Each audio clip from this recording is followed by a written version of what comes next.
All right, we're going to continue with chapter 4. Please continue to make notes in your Notice and Wonder chart. They hadn't locked the kitchen window. It slid open with just a couple of squeaks. Then I was inside the Amos house, crouched down like a cat burglar.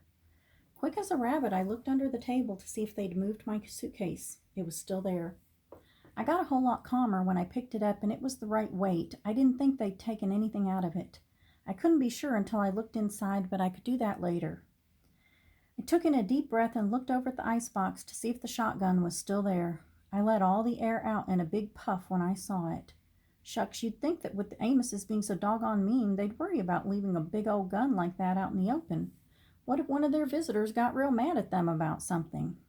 I unlocked the back door and set my suitcase on the first step of the porch so I could make a quick getaway after I was through paying these Amoses back. Oh, I'm going to make a note. Is Bud going to run away?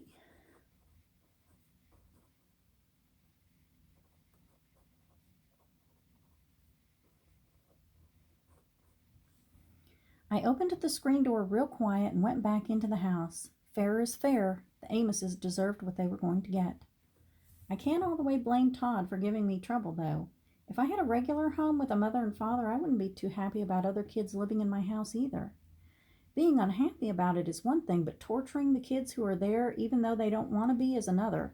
It was my job to make sure other kids who don't know where their mothers and fathers were didn't have to put up with Todd. My heart started jumping around in my stomach as soon as I reached out for the shotgun. It was a lot longer and heavier than I thought it would be. I lifted it and felt how solid the smooth brown wood was up against my shoulder. With it up close to my face like this, I could smell the gray metal of the barrel and the gun oil Mr. Amos used on it. I aimed the gun at the stove and pretended I was shooting at an elephant or a dragon or a tiger, or best of all, Todd. I imagined how it would feel to creep up to his bed while he was sleeping and put the shotgun barrel right in his nose. After that, I'd have to do some quick moving to get up to the grown-up Amoses. Unless they were real sound sleepers, the shotgun going off in Todd's room would give them a clue that something was going on. I lowered the gun. These things were just too dangerous to play with or to take chances with. That's why the first part of my revenge plan was to get this gun out of the way. If something went wrong and the Amoses woke up, I didn't want them rushing down to the kitchen to get the gun. I knew they'd shoot me in a flash and tell the home it was an accident. I took the gun outside and put it on the back porch in a corner where they wouldn't be able to see it until daytime. I felt a lot better when it was out of my hands. So I'm going to make a note. Bud wants revenge,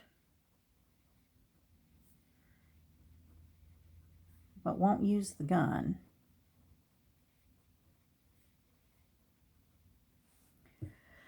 When I was back in the kitchen, I started opening cupboards, looking for the drinking glasses. The first one I opened had the jelly jar they'd given me to drink out of at supper time. I walked over to the sink and turned on one of the spigots. These Amoses had hot water running right into the house. I let it run for a second to warm up and put a dish rag in the bottom of the sink so the splashing wasn't so loud. When the water was good and hot, I stuck the jelly jar underneath until it was filled to the brim. I started down the hall. Todd's door came open easy as anything. I tiptoed over to his bed. He was deep asleep and his hands were crossed on his chest like he was ready for the graveyard. I dipped my middle finger in the water. It felt like the perfect temperature. I held my breath and picked up one of Todd's chubby hands. One of the older boys at the home told me if you dip someone's hand in a warm glass of water whilst they're asleep, they don't have any choice but to pee the bed. It's something about chemistry and biology making some valve in your guts open up and whoop, zoop, sloop, you got a wet bed. I started to dip Todd's fingers in the water, but I couldn't dip more than 2 fingers at a time. Todd's bed stayed as dry as the desert. I tried holding Todd's hand flat and pouring water over it, but he still didn't wet the bed. Finally, I decided to just pour the water on his pajama pants. I pulled the blanket and sheet down and emptied the jar. His face twitched a couple of times, and for a minute it looked like his eyes were going to come open, but they stayed shut. He smiled, and the warm water from the jelly jar opened the little valve up, and whoop, zoop, sloop, he soaked his sheets. I tiptoed out of the room and down the hall and out the door. My favorite saying in the whole world is, "He who laughs last laughs best," so I put my hand over my mouth and whispered, "Ha, ha, ha." I picked picked up my suitcase and walked to the street.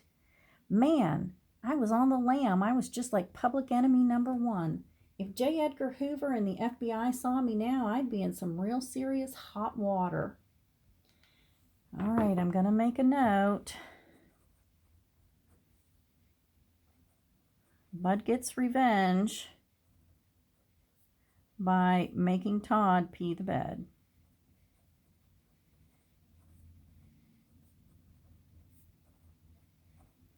And why is this such a fitting revenge?